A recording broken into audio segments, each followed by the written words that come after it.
Aplaus untuk kita bersama. Baiklah, pada kesempatan hari ini kami mendapatkan ya Pak, taruh ya Pak. untuk mendampingi para narasumber kita pada hari ini.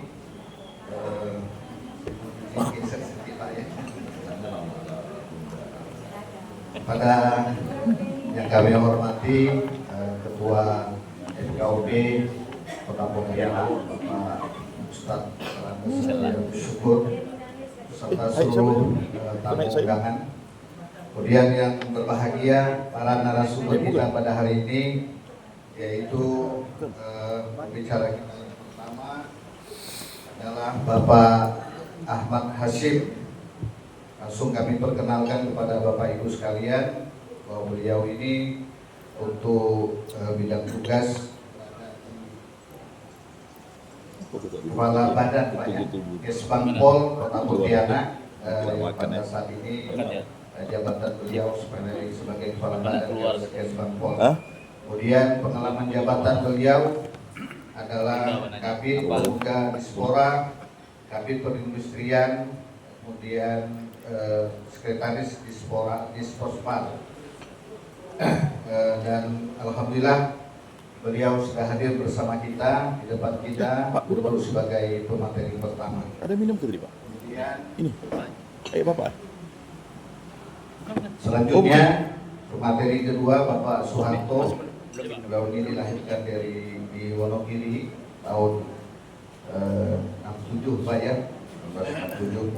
Kemudian bertugas sebagai Kepala Staf Binmas Polresta Pontianak, dan pengalaman karir pekerjaan sebagai Kanit Intelkam Polsek Pontianak Timur, Kanit Intelkam Polsek Pontianak Utara, kemudian Kepala SPKT Polresta Pontianak, kemudian Kasat Binmas Polres Kuburaya, dan Kasat Binmas Polresta Pontianak. Kita berikan aplaus kepada Bapak Soeharto. Pak Rijal kan siapa?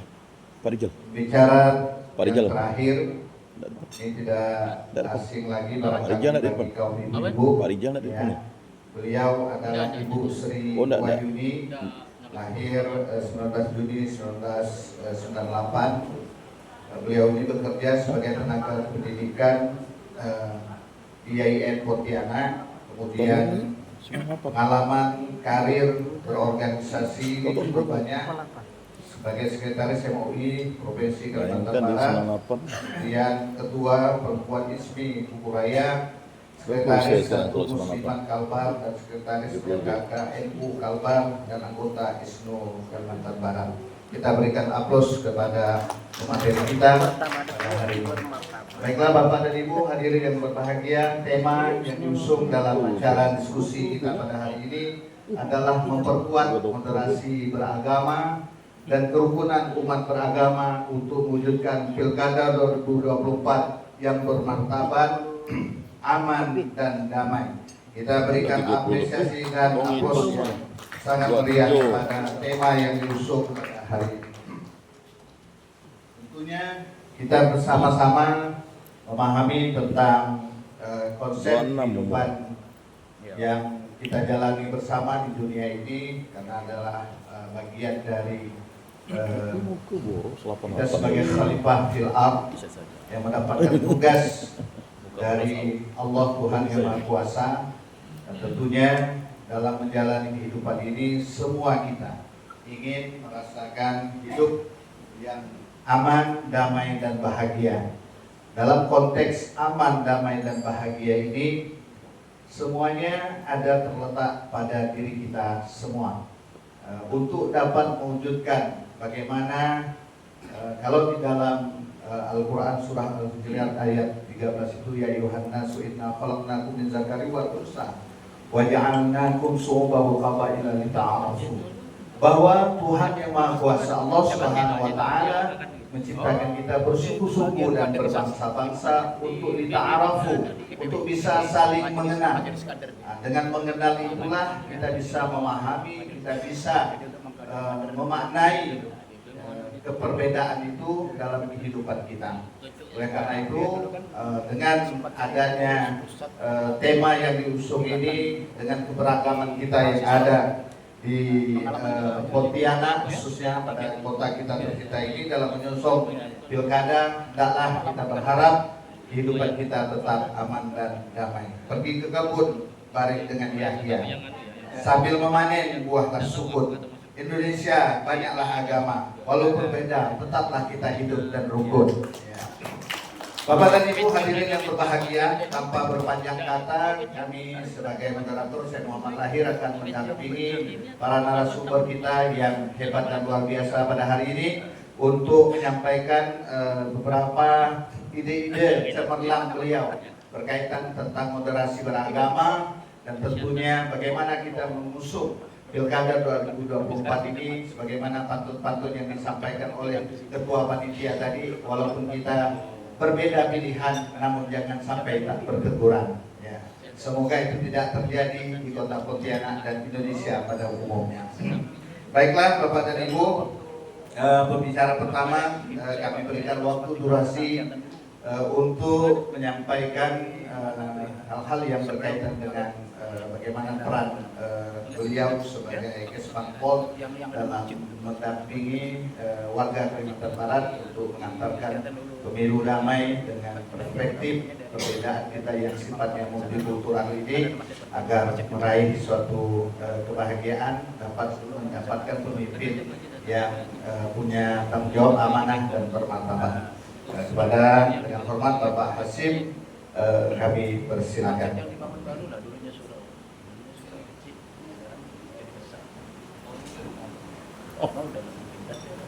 Kami berikan waktu 20 menit Pak ya.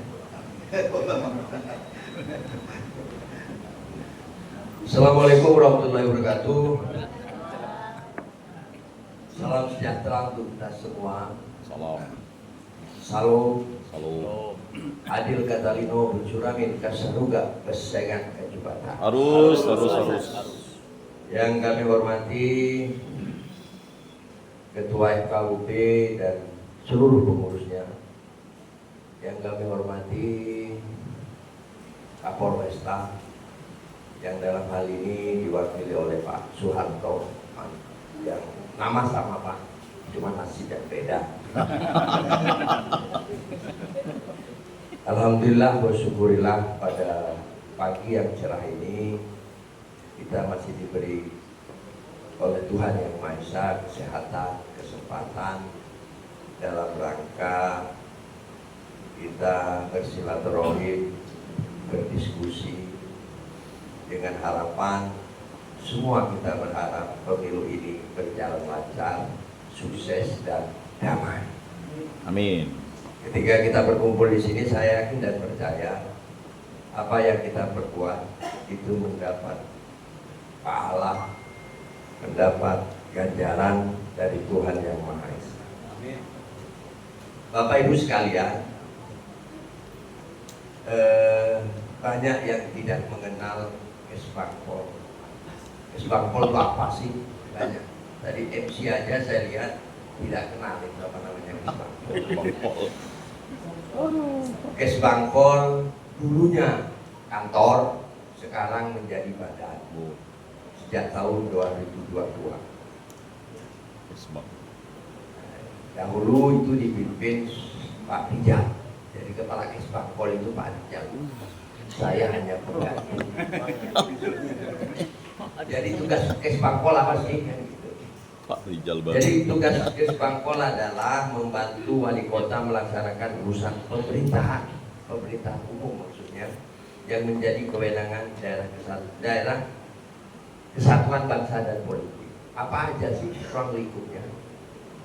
Yang pertama yaitu melakukan pembinaan terhadap wawasan dan pertahanan nasional dalam rangka melaksanakan ideologi Pancasila, melestarikan Bhinneka Tunggal Ika,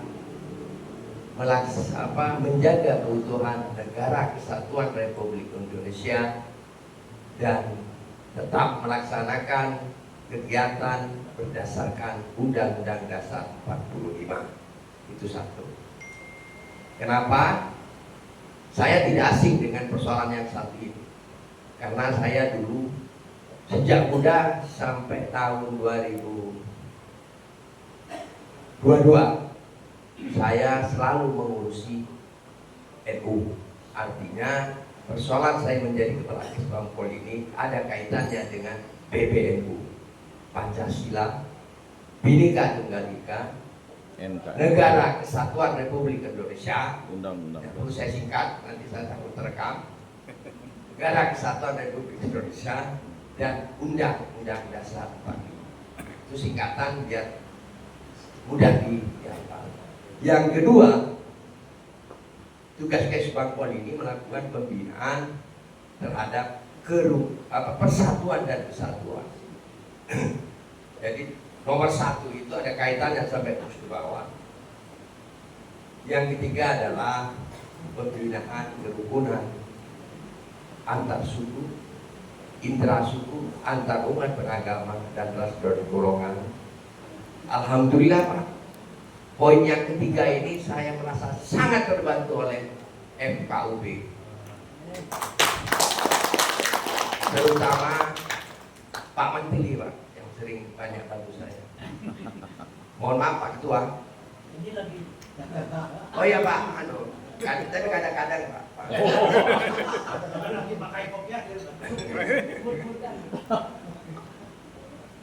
Yang keempat adalah kita melakukan koordinasi antar instansi, baik itu vertikal maupun horizontal yang sederajat dalam rangka menyelesaikan persoalan-persoalan di daerah. Dan ini saya merasa sangat terbantu oleh FKUB dalam melaksanakan tugas-tugas keseharian saya. Dan yang keempat, dan tugasnya adalah melakukan pembinaan perkembangan kehidupan demokrasi yang berdasarkan Pancasila. Tugas keempat inilah yang ada kaitannya dengan acara kita ini. Alhamdulillah kita akan melaksanakan pilkada serentak berjumlah 545, 37 provinsi, satu yang tidak melaksanakan karena itu daerah istimewa Yogyakarta, dan 97 kota dan sisanya itu kabupaten. Dan kita mengikhtiarkan bagaimana pilkada ini damai. Alhamdulillah pemerintah Kota Pontianak telah menunaikan kewajiban awal. Kewajiban awal apa? Yaitu bahwa pilkada kali ini dibiayai oleh APBD Pontianak. Mantap. Kalau bicara APBD, sudah barang tentu yang membiayai Bapak Ibu sekalian. Karena itu adalah uang Bapak Ibu sekalian yang dikelola oleh pemerintah kota. Kalau ini tidak kita pertahankan, kita tidak laksanakan secara baik dan benar, maka kerugian juga menimpa pada diri. Itu persoalan. Berbicara masalah pembiayaan pilkada ini, alhamdulillah ada 4 provinsi, ada 20 kabupaten, dan hanya 2 kota, pemerintah kota yang mendapat penghargaan oleh Kemendagri. Mantap. Satu dari kota Banjarnegara, dan salah satunya adalah kota Pontianak. Mantap. Itu kewajiban pemerintah kota. Semua SKPD wajib mensukseskan pilkada. Itu sudah diinstruksikan melalui surat edaran oleh Bapak PJ Wali Kota yang saat itu dipimpin oleh Anies Sofyan. Lalu apa yang dikerjakan oleh Kesbangpol? Yang tadi itu sudah ada pembinaan itu. Jadi kami melakukan sosialisasi terhadap tokoh masyarakat, terhadap tokoh pemuda, terhadap tokoh mahasiswa, dan melakukan FGD yang dilakukan dan bekerja sama dengan forum-forum yang ada di Kota Pontianak. Dan kami melakukan membentuk tim pemantauan situasi politik, di mana anggotanya adalah para yang jelas dipimpin oleh PJ Wali Kota, saya dan dari Kasat Intel dan seluruh camat dan seluruh lurah. Jadi setiap perkembangan situasi politik, situasi kondisi di kelurahan, di Kota Pontianak, insya Allah kami dapat informasi tentang itu. Terkadang informasi yang kami terima tidak terlalu aktual, karena kami butuh bantuan dari informasi juga daripada tokoh masyarakat, sehingga kami nanti memberikan pertimbangan, memberikan alternatif kebijakan yang kami usulkan kepada pemimpin kami, yaitu PJ Wali Kota melalui Sekda Kota Pontianak. Alhamdulillah, setiap kami melaksanakan kegiatan, kami tidak berjalan sendiri, Pak. Jadi kami menggandeng, saya contohkan kepada FKDF, kita melaksanakan kegiatan FGD, melibatkan beberapa orang yang berkompetensi untuk melakukan kajian-kajian, diskusi-diskusi ringan tentang bagaimana kita menelisik, meninjau, menelaah tentang ancaman, hambatan, tantangan, gangguan terhadap suksesnya pilkada. Saya lihat bulan Juli, tapi tidak itu aja. Kami juga mengajak forum pembauran kebangsaan melakukan dialog-dialog di tingkat perkecamatan, yaitu tokoh-tokoh RT, tokoh-tokoh kelurahan, sehingga di situ kami mendapat informasi yang agak primer, dan informasi itu sangat kami butuhkan. Kami juga melakukan langkah-langkah bagaimana partisipasi politik di Kota Pontianak ini meningkat. Kalau pilkada tahun lalu itu partisipasinya 75%. Kalau pilek kemarin 81 hampir 82. Luar biasa. Karena mungkin beda ya, artinya yang menggiringnya tuh banyak kalau pilek itu. Yang menggiring, yang menghimputnya itu banyak. Tapi kalau pilkada ini ya cuma berapa lah. Karena kita punya calon wali kota itu ada dua pasang, terus gubernur ada 3. Jadi yang menggiring mungkin 3. Tapi kalau pilek ini kan banyak sekali, Pak. Banyak sekali, sehingga partisipasi pemilih itu meningkat jumlahnya 80%. Kami juga menggait bekerja sama dengan FKUB. Dengan FKUB, ya, insya Allah akan kita laksanakan pada tanggal 19 dengan FKUB. Ya, karena forum 3 forum ini yang menurut kami sebagai mitra kami, kawan kami, sahabat kami dalam melaksanakan tugas-tugas Kesbangpol dalam pembinaan kawasan kebangsaan dan Pancasila dan seterusnya, 4 pilar tadi. Begitu juga dengan kerukunan hidup bersama. Jujur kami katakan, Pak, kenapa saya mengucapkan terima kasih kepada FKUB. Ada suatu saat terjadi perselisihan. Saya tidak bicara konflik, karena bicara perselisihan. Saya menyadur pernyataan dari ketua FKUB. Bukan konflik, tapi itu perselisihan. Ada di suatu tempat. Waktu itu tanggal bulan 2023. Baru saya menjabat kurang lebih 1 bulan atau 2 bulan.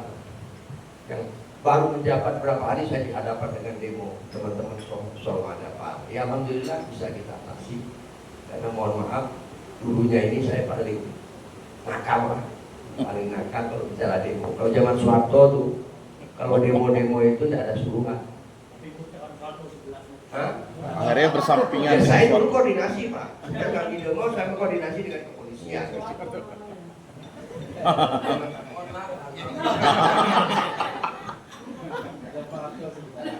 Jadi kita ada yang kejadian di bulan kapan itu, ya di Jalan Veteran luar biasa Pak.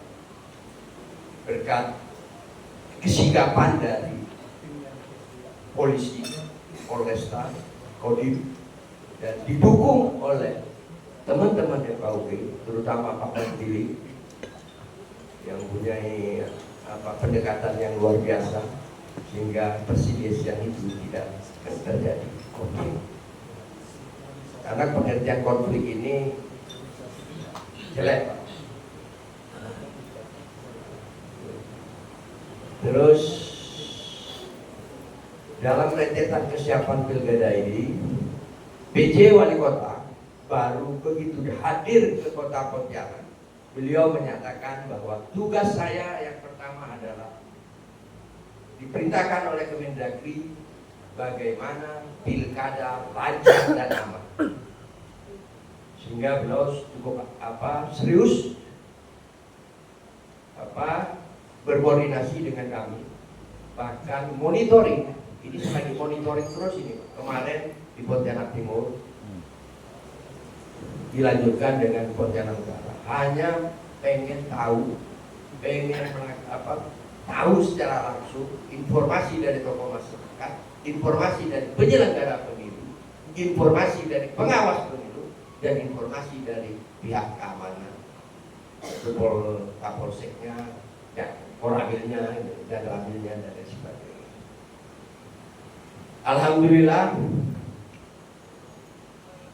pileg kemarin telah kita laksanakan secara baik. Sekalipun menurut hitungan kacamata saya, pileg kemarin itu terjadi sebuah konflik mendekati kerusuhan. Hitungan kacamata saya. Tapi berkat peran serta tokoh masyarakat, wabil khusus pihak kepolisian dan polisi luar biasa, sehingga apa yang menjadi analisa saya, pengamatan saya, dan dugaan saya itu meleset total.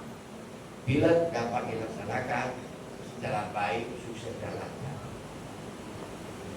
Karena itu saya pernah mengikuti kerja polisi, yaitu karena saya sebagai Kesbang Polisi bekerja sama dengan Kasat Intel, Kasat Intel Kodim, Kasat Intel Polres, Pasi Kodim, Kasat Intel Jaksa, BIN. Ini kami setiap hari, bukan tiap hari, siap suatu saat ada tidak ada persoalan, kami sering ngumpul. Sehingga saya pernah diajak oleh Kasat Intel Polresta Pak Malik dalam satu hari pun mengikuti kerja-kerja Intel. Tak mampu Pak, tak mampu. Akhirnya saya bilang sama Pak Malik, mohon maaf, mohon ampun, saya tak sanggup mengikuti kerja Bapak. Oleh karena itu, hargailah kerja dari kepolisian.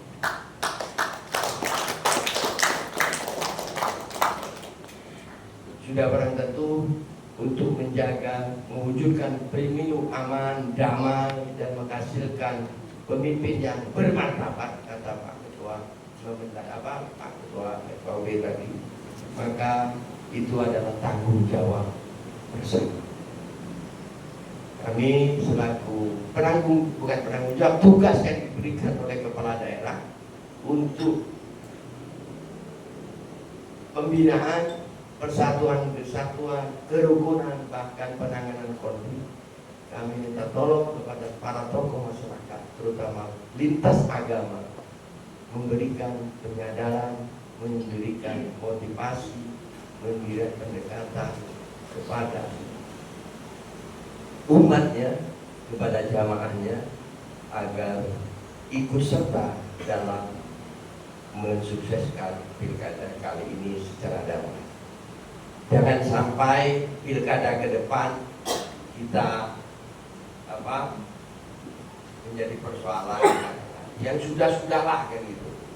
Ini sudah kayak perjalanan panjang bagi kita. Saya melihat sekarang relatif kondusif, Pak. Menurut kacamata saya, atau kacamata Pak Polisi ya. Kalau Pak Polisi apalagi itu, dia tidak bicara kondusif, ini pasti kerawanan. Biar tidak rawan, bagaimana ini dibukakan menjadi rawan. Itu tugasnya Pak Polisi. Makanya kemarin ketika ada pertemuan koordinasi antara Pak PJ yang baru dengan Dandim dan Kapolres, waktu itu Kapolres diwakili, Dandim datang langsung, Kapolresnya diwakili oleh Pak Kasat Intel, dan KPU Bawaslu, karena Pak PJ pengen tahu kesiapan pelaksanaan pilkada. Saya sampaikan di situ juga ke Pak PJ, apa jawabannya? Sudahlah, urusan kerawan dan rawan itu kita serahkan kepada Pak Dandim dan Pak Kepolisian. Kita hanya membantu Pak, bagaimana supaya masyarakat kita tidak terpancing dengan macam-macam. Menurut pengamatan dari Bawaslu Kota Pontianak, bukan kata saya Pak, hasil diskusi kami, itu kerawanan di Kota Pontianak itu tidak terlalu rawan. Yang rawan itu netralitas ASN. Netralitas ASN. Karena apa? Alasan mereka bahwa kandidat dua-duanya ini mantan pemimpin kami. Kan begitu. Sudah barang tentu kalau sudah mantan pemimpin pernah ada interaksi sesama antara anak buah dan pimpinan. Nah itu yang menjadi pantau. Oleh karena itu, setelah kami sampaikan informasi itu kepada Pak PJ akan melakukan bersama perangkat daerah lainnya untuk melakukan razia ASN Kota Pontianak. Saya kasih pangpol ke bagian 10 orang Pak. Padahal ASN Kesbangpol itu hanya 14 orang. Jadi kami diminta oleh BKPSDM mengirimkan 10 nama untuk menjadi petugas razia ASN. Makanya yang menjadi ASN Kota Pontianak, hati-hati Pak. Bisa. Hati-hati. Terciduk. Jangan sampai diingatkan dulu. Jangan sampai kejadian-kejadian seperti itu. Jangan sampai kejadian. Kalau Pak Soeharto razia mobil, razia di jalan raya, saya merazia ASN. Ini atas perintah PJ Wali Kota karena kepedulian terhadap suksesnya penyelenggaraan pilkada. Oleh karena itu, saya sangat berharap sekali lagi bantuan daripada Bapak Ibu sekalian. Jadi mari kita meyakinkan warga kita, meyakinkan umat kita tentang pilkada. Karena biaya pilkada untuk Kota Pontianak ini Pak, jumlahnya 46,6 miliar. 46,6 miliar.